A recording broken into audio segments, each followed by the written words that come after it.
ಹಾನಿ ಆಯಿತು. ಮನೆಗಳು ಸುಮಾರು 200-300 ಏನು ಬಿದ್ದೋಗಿದೆ. ಆ ಒಂದು ಪರಿಹಾರ ವಿಚಾರದಲ್ಲಿ ಒಳ್ಳೆ ರೀತಿಯಲ್ಲಿ ಚರ್ಚೆ ಆಯಿತು. ವಿಶೇಷವಾಗಿ ಹೋದ ಬಾರಿ ಮಳೆ ಮಾಪನಗಳಿಗೆ ತೊಂದರೆ ಆಗಿತ್ತು.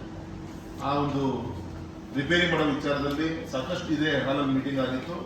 ಒಂದು 60-70-80% ಇನ್ನೊಂದು ವೆಹಿಕಲ್ ಸರಿಯಾಗುತ್ತೆ ಅಂತೇಳಿ ಅದರ ಪ್ರೋಸೆಸ್ ಸರ್ಕಾರನೂ ಕೂಡ ಸಂಬಂಧಪಟ್ಟಂತ ಏಜೆನ್ಸಿಗಳಿಗೆ ಆದೇಶ ಮಾಡಿದೆ, ನಡೀತಾ ಇದೆ. ಮೂರನೇದು ನಮ್ಮಲ್ಲಿರುವಂತಹ major reservoir Linganamakki, Bhadra and Tunga, ಇದು ಕೆಳಗಡೆ ಬರುವಂತ ಎಲ್ಲ ಲಿಫ್ಟ್ ಇರಿಗೇಷನ್ಗಳು ನಾವು ರೆಡಿ ಇರಬೇಕಾಗತ್ತೆ ಪಂಪಿಂಗ್ ಮಾಡಲಿಕ್ಕೆ. ಒಳ್ಳೆ ರೀತಿಯಿಂದ ಮಳೆ ಶುರುವಾದ ಮೇಲೆ ನಾವು ಕೆರೆ ಕಟ್ಟೆಗಳಿಗೆ ತುಂಬಿಸುವಂತ ಒಂದು ಅನಿವಾರ್ಯತೆ ಬರುತ್ತೆ. ಇದೊಂದು ವಿಶೇಷ. ಮತ್ತೆ ರಸಗೊಬ್ಬರಗಳ ಒಂದು ಪೂರೈಕೆ ವಿಚಾರದಲ್ಲೂ ಕೂಡ ಒಂದು ಮಳೆ ಕಮ್ಮಿ ಆಗಿದ್ದರಿಂದ ರೈತರ ಒತ್ತಡ ಕೂಡ ಕಮ್ಮಿ ಆಗಿದೆ. ಹಾಗಾಗಿ ಹ್ಯಾಂಡಲ್ ಮಾಡಬಹುದು ಅಂತ ಅನಿಸುತ್ತೆ. ವಿಶೇಷವಾಗಿ ನಮಗೇನೋ ಈ ಎಲ್ನಿನೋ ಇದ್ರ ಬಗ್ಗೆ ಸಾಕಷ್ಟು ಚರ್ಚೆಯನ್ನು ಆಗ್ತಾ ಇದೆ. ಸಮುದ್ರದ ಒಳಗಿರಂತ ಮೀನು ಉಷ್ಣಾಂಶ ಹೆಚ್ಚಾಗಿ ಅದರ ಸಮಸ್ಯೆಗಳು ಮಾನ್ಸೂನ್ ಮೇಲೆ ಆಗ್ತಾ ಇದೆ.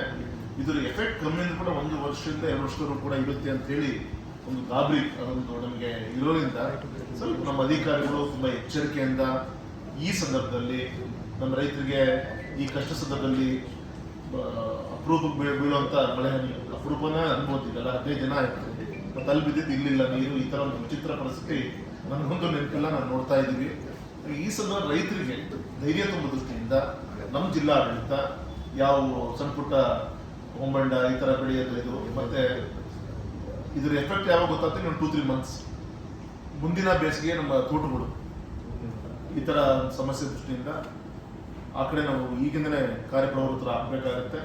ಮೂರನೇದು ನಮ್ಮ ಇನ್ಶೂರೆನ್ಸ್ ಕಂಪ್ನಿಯಿಂದ ವಿಶೇಷವಾಗಿ ಮಳೆ ಮಾಪನಿಂದ ಆಗ್ತಿರುವಂಥ ಅನ್ಯಾಯ ನಮ್ಮ ಏನಾಗ್ತಾ ಇದೆ.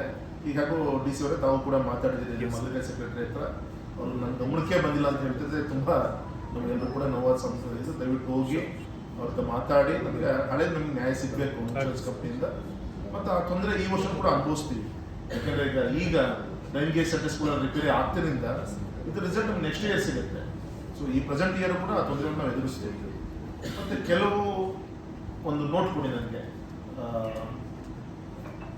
ಈ 7 years ಅವರೇಜ್ ಅನ್ನ ತೆಗೆದುಕೊಂಡು ಹೋಗ್ತಾ ಇದ್ರೆ ಯಾವ ರೀತಿ ರೈತರಿಗೆ ಅನ್ಯಾಯ ಆಗುತ್ತೆ. ಈ ವರ್ಷ ಬಂದಂತ ಪರಿಹಾರ ಕೇವಲ 2.5 ಕೋಟಿ ಮಾತ್ರ ಇಡೀ ಜಿಲ್ಲೆಗೆ ಮೆಕ್ಕೆಜೋಳಕ್ಕೆ.